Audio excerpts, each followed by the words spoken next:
So hello people, നമ്മളിപ്പോൾ ഇത് ആദ്യത്തെ വീഡിയോയിൽ ചെയ്തൊരു പ്രോഗ്രാമാണ്, അല്ലെങ്കിൽ കോഡാണ്. അന്ന് ഞാൻ ഈ പറഞ്ഞതാണ് 10-20 എന്തോ ആക്കിയിട്ട് അങ്ങനെ എന്തോ ചെയ്യുന്നതാണ്. 10-20 എന്തോ പ്രിൻറ്റ് ചെയ്യുന്ന കോഡായിരുന്നു. സോ ഇവിടെ നമ്മളിപ്പോൾ നോക്കാൻ വന്നിരിക്കുന്നത് വേരിയബിൾസ് എന്താണെന്നുള്ളതാണ്. ഞാൻ വേരിയബിൾ എന്ന് പറഞ്ഞു പോയിട്ടുണ്ടായിരുന്നുള്ളൂ.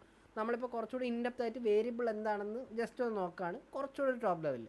സോ ഇവിടെ ഏതൊക്കെ വേരിയബിൾസ് ഉണ്ട്? ലെറ്റ് എ ഉണ്ട്, ലെറ്റ് ബി ഉണ്ട്, കോൺസ്റ്റ് പേഴ്സൺ ഉണ്ട്. ഈ പേഴ്സൺ എ ബി എന്ന് പറയുന്ന വേരിയബിൾസ് ആണ്.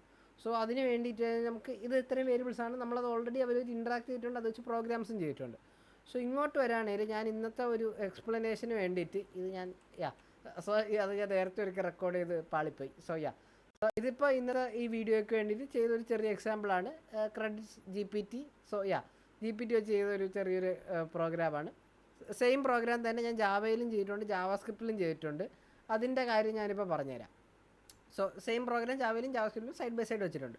സോ ഇവിടെ നോക്കുകയാണെങ്കിൽ പുറത്തുള്ള കാര്യങ്ങൾ നിങ്ങൾ തൽക്കാലത്തേക്ക് ഇഗ്നോർ ചെയ്തോളൂ. ജസ്റ്റ് ഇത്രയും കാര്യം മാത്രം അപ്പുറം ഇപ്പുറം നോക്കിയാൽ.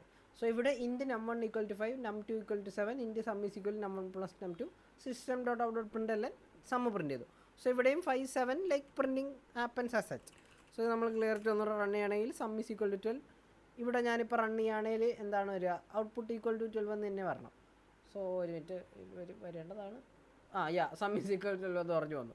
സോ ഇനി നമുക്ക് ഇതുമായിട്ടുള്ളൊരു മേജർ ഡിഫറൻസ് നോക്കുകയാണെങ്കിൽ ഫൈൻഡ് ദ ഡിഫറൻസ്, മറ്റേ ടിപ്പിക്കൽ സാധനം നോക്കുകയാണെങ്കിൽ ഏകദേശം എല്ലാം സെയിം ആണ്. ഇവിടെ ഒരു വലിയ ഡിഫറൻസ് ഉണ്ട്, പക്ഷേ അത് പ്രോഗ്രാമിൻ്റെ ലൈക്ക് ലാംഗ്വേജിൻ്റെ വഴി നോക്കുമ്പോൾ അത് ഓക്കെയാണ്. അവിടെ പ്രത്യേകിച്ച് നമ്മുടെ ഒരു കോൺടെക്സ്റ്റ് പറയാനൊന്നുമില്ല. പ്രിൻ്റ് ചെയ്യാൻ വേണ്ടി രണ്ടിടത്ത് യൂസ് ചെയ്യുന്ന ഫങ്ഷൻസ് രണ്ടാണ്. So coming to the top, like ഇവിടെ ഒരു മെയിൻ ഡിഫറൻസ് ഉള്ളത്, ഇവിടെ ലെറ്റാണ് 3, പക്ഷേ ഇവിടെ 3 ഇൻ്റാണ്. സോ എന്തുകൊണ്ടാണ് അവിടെ ലെറ്റ് ഇവിടെ ഇൻറ്റു യൂസ് ചെയ്യുന്നത് വെച്ചാൽ, അഫ്കോഴ്സ് ജാവയിലും ജാവാസ്ക്രിപ്റ്റിലും കീവേഡ്സ് വ്യത്യാസമുണ്ട്, പക്ഷേ ഇവിടെ വേറൊരു കാര്യം കൂടെ എക്സ്ട്രാ ആയിട്ട് സംഭവിക്കുന്നുണ്ട്. കാരണം ഇവിടെ ഇൻറ്റ് എന്ന് പറയുന്നതിന് ഇൻറ്റിജർ എന്നും മീനിങ് ഉണ്ട്, ലെറ്റ് എന്ന് പറയുന്നതിന് മീനിങ് ഉണ്ടെന്ന് തോന്നുന്നില്ല. ബട്ട് നമുക്ക് ഇംഗ്ലീഷിലെ ലെറ്റ് num1 be 5 അല്ലെങ്കിൽ ലൈക്ക് ആ ഒരു ലിറ്ററൽ മീനിങ് ഇവിടെ വെക്കാം.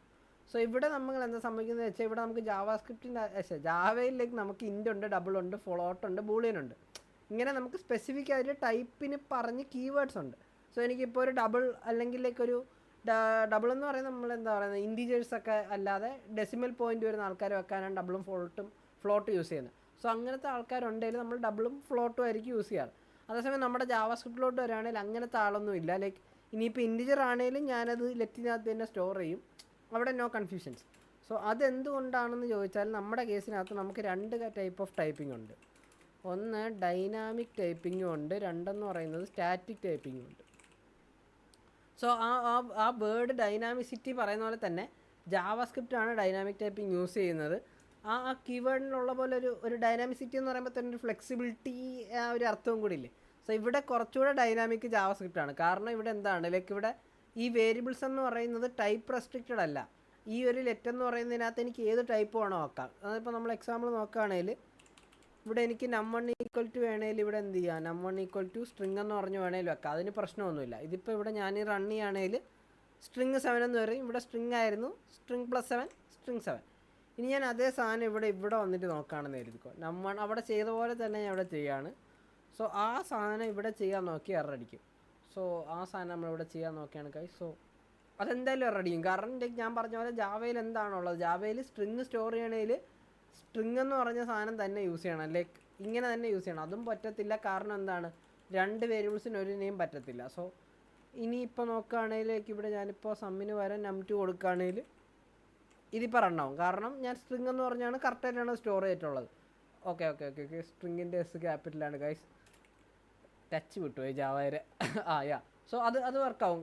ഇതെന്താ num2 ഓൾറെഡി ഡിഫൈൻഡ്, എവിടെയാണ് num2 defined? Okay so num2 ആക്കി, ഇവിടെ നമുക്ക് 2 ആക്കാം, അല്ലെങ്കിൽ അവിടെയും പ്രശ്നം ഉണ്ടാക്കും. സോ ഇവിടെ ഇപ്പോൾ അത് എറർ അടിക്കത്തില്ല, കാരണം അത് വർക്കാവും. കാരണം നമ്മൾ എന്താ ചെയ്തത്, ആ സ്ട്രിങ് സ്റ്റോർ ചെയ്യാൻ സ്ട്രിങ് എന്ന് പറഞ്ഞ ടൈപ്പ് തന്നെ യൂസ് ചെയ്തു. പക്ഷേ ജാവാസ്ക്രിപ്റ്റിൽ അങ്ങനത്തെ സാധനമില്ല, ലെറ്റിനകത്ത് തന്നെ എല്ലാം യൂസ് ചെയ്യാം. സോ അതുകൊണ്ടാണ് നമ്മൾ എന്ത് പറയുന്നത്, JavaScript is A dynamic typed language എന്ന് പറയുന്നത്. കാരണം അതിൻ്റെ വേരിയബിൾസ് ഡിഫൈൻ ചെയ്യുന്ന കീവേഡ്സിന് അങ്ങനെ ടൈപ്പ് റെസ്ട്രിക്ഷൻ ഒന്നുമില്ല, ആരെ വേണോ സ്റ്റോർ ചെയ്യാൻ പറ്റും. അതേസമയം ജാവയിലോട്ട് വരുമ്പോഴത്തേക്ക് അങ്ങനെ ഒരു റെസ്ട്രിക്ഷൻ ഉണ്ട്. അതുകൊണ്ട് തന്നെ Java is a statically typed language. So നമുക്ക് ജാവേനെ തൽക്കാലത്തേക്ക് പറഞ്ഞു വിടാം, ജാവയിൽ ആവശ്യമില്ല, ഇത് ഞാൻ okay. So coming to the next, like ഇനി നമുക്ക് ലെറ്റ് കൂടാതെ നമുക്ക് വേറൊരു പുള്ളിക്കാരനും കൂടെ ഉണ്ടായിരുന്നു, വാറെന്ന് പറഞ്ഞിട്ടാണ് ഉണ്ടായിരുന്നത്. വാറും ലെറ്റ് പോലെ തന്നെയാണ്, പക്ഷേ കുറച്ച് പ്രോബ്ലംസ് ഉണ്ടാക്കുന്നതുകൊണ്ട് ഇപ്പോഴത്തെ അവസ്ഥയിൽ ആരും അതിനെ യൂസ് ചെയ്യാറില്ല. വർക്കാവും, ബട്ട് കുറച്ച് ഇഷ്യൂസ് ഉണ്ട്. നമ്മൾ ഇനി വാർ വേഴ്സസ് ലെറ്റ് ഒരു കമ്പാരിസൺ വീഡിയോ വരും, അതിൽ നമുക്ക് ഡീറ്റെയിൽ ആയിട്ട് കവർ ചെയ്യാം. സോ ഇത് കൂടാതെ നമുക്ക് വേറൊരാളെ നമ്മൾ അന്ന് എക്സ്പ്രഷൻസിൽ പരിചയപ്പെട്ടു, കോൺസ്റ്റൻ്റ് എന്ന് പറഞ്ഞൊരു പുള്ളിക്കാരൻ. സോ കോൺസ്റ്റൻ്റ് എന്ന് പറയുമ്പോഴത്തേക്ക് നമുക്ക് ഈ ടാക്സ് റേറ്റ് എന്ന് പറഞ്ഞൊരു വേരിയബിളിനകത്ത് ഒരു വാല്യൂ സ്റ്റോർ ചെയ്യാം. സോ നിങ്ങൾ വിചാരിക്കുന്ന പോലെ തന്നെയാണ് കാര്യങ്ങൾ. കോൺസ്റ്റൻ്റ് എന്ന് പറഞ്ഞാൽ ആ ഒരു വേരിയബിളിൻ്റെ വാല്യൂ വിൽ ബി കോൺസ്റ്റൻ്റ്. അത് പിന്നെ throughout the program logic ആ ഒരു സാധനത്തിനെ മാറ്റാൻ പറ്റത്തില്ല. മാറ്റാൻ നോക്കിയാൽ എന്ത് പറ്റും? ഇവിടെ എററൊന്നും അടിക്കുന്നില്ല. കാരണം എന്തായിരിക്കും? അതൊരു റൺ ടൈം എററാണ്. റൺ ചെയ്യുന്ന സമയത്ത് മാത്രമേ ആ ഒരു എറർ അടിക്കത്തുള്ളൂ. അതുകൊണ്ട് അതിനെ നമ്മൾ എന്ത് പറയുന്നു? റൺ ടൈം എറർ എന്ന് പറയുന്നു. സോ കോൺസ്റ്റൻസിനെ മാറ്റാൻ പറ്റത്തില്ല. മാറ്റാൻ നോക്കിയാൽ പ്രോഗ്രാം റണ്ണാകത്തിൽ എറർ അടിക്കും. പ്രിൻ്റ് അടിച്ചോ? ഇല്ല, പക്ഷേ എറർ അടിച്ചു. സോ അതാണ് കോൺസ്റ്റൻസിൻ്റെ കേസ്. പിന്നെ ഈ നിങ്ങൾ നോക്കിയാലേക്ക് ഇവിടെ ഞാൻ ലെറ്റ് ഡിഫൈൻ ചെയ്തത് എല്ലാം സ്മോൾ ലെറ്ററാണ്, സ്പേസ് ഒന്നും ഇട്ടിട്ടില്ല. പക്ഷേ കോൺസ്റ്റൻറ്റിൻ്റെ കേസിൽ വന്നപ്പോഴത്തേക്ക് എല്ലാം ക്യാപിറ്റലൈസ് ചെയ്തു, ഞാൻ ഇടയിൽ അണ്ടർസ്കോർ ഇട്ടു. ഇതെന്ന് പറയുന്നത് ജസ്റ്റ് ഒരു കൺവെൻഷൻ പോലെ, ലൈക്ക് നമ്മൾ ജാവാസ്ക്രിപ്റ്റ് കാലങ്ങളായിട്ട് ഫോളോ ചെയ്യുന്ന പുരാതന കാലം തൊട്ട് ഫോളോ ചെയ്യുന്നൊരു കൺവെൻഷനാണ്. അതുകൂടാതെ വേറൊരു കൺവെൻഷനും ഉള്ളത്, ലൈക്ക് കോൺസ്റ്റൻസ് ഉണ്ടെങ്കിൽ അതൊരു ഫയലിൻ്റെ ഏറ്റവും ടോപ്പിലായിരിക്കും ഡിഫൈൻ ചെയ്ത് വരുന്നത്. അല്ലെങ്കിൽ ആ ഒരു കറണ്ട് കോൺടാക്ട്സ് അല്ലെങ്കിൽ സ്കോപ്പിൻ്റെ ടോപ്പ് ലെയറിലായിരിക്കും ഡിഫൈൻ ചെയ്ത് വരുന്നത്. മൾട്ടിപ്പിൾ കോൺസ്റ്റൻസ് ഉണ്ടെങ്കിൽ ഇതെല്ലാം കൂടെ ഒരുമിച്ചായിരിക്കും കിടക്കുന്നത്. And down in the program ഈ കോൺസ്റ്റൻസ് ഈ വാല്യൂസിൻ്റെ യൂസേജ് ഉണ്ടെങ്കിൽ നമ്മൾ ഈ വേരിയബിൾസ് ആയിരിക്കും യൂസ് ചെയ്യുന്നത് ഇൻസ്റ്റെഡ് ഓഫ് ദീസ് വാല്യൂസ്. അതാകുമ്പോൾ എൻ്റെ പ്രോഗ്രാമിൽ ഇപ്പോൾ ഒരു 10 ഇടത്ത് ലൈക്ക് ഈ ടാക്സ് റേറ്റ് യൂസ് ചെയ്തിട്ടുണ്ടെങ്കിൽ എനിക്കിപ്പോൾ ഈ ടാക്സ് വാല്യൂ പിന്നെ ഒരു ദിവസം പെട്ടെന്ന് ഒന്നാക്കണമെങ്കിൽ എനിക്ക് വേരിയബിൾ ഡിഫൈൻ ചെയ്ത് അവിടെ മാത്രം വന്ന് ചേഞ്ച് ചെയ്താൽ മതി. അതിൻ്റെ 10 ഇടത്ത് ഓട്ടോമാറ്റിക്കലി മാറിക്കോളും. അതാണല്ലോ ഈ വേരിയബിൾസിൻ്റെ ഹോൾ കോൺസെപ്റ്റ്. അതിന് പകരം ഞാൻ ഈ വേരിയബിൾ ഈ കോൺസ്റ്റൻറ്റ് യൂസ് ചെയ്യാതെ ഈ ഒരു 0.08 തന്നെയാണ് 10 ഇടത്ത് യൂസ് ചെയ്തതിൽ ഇത് 1 ആകുമ്പോഴത്തേക്ക് ഞാൻ 10 ഇടത്ത് മാറ്റം വരുത്തണം. ഇതൊരു വലിയ കോഡ് ബേസിൽ ഒരു 40,000 ലൈനൊക്കെയുള്ളൊരു കോഡ് ബേസിൽ ഈ 10 ഇടം ഏതാണെന്ന് കണ്ടുപിടിക്കാൻ തന്നെ ഒരു 10 മിനിറ്റ് എടുക്കും, 10 or more minutes.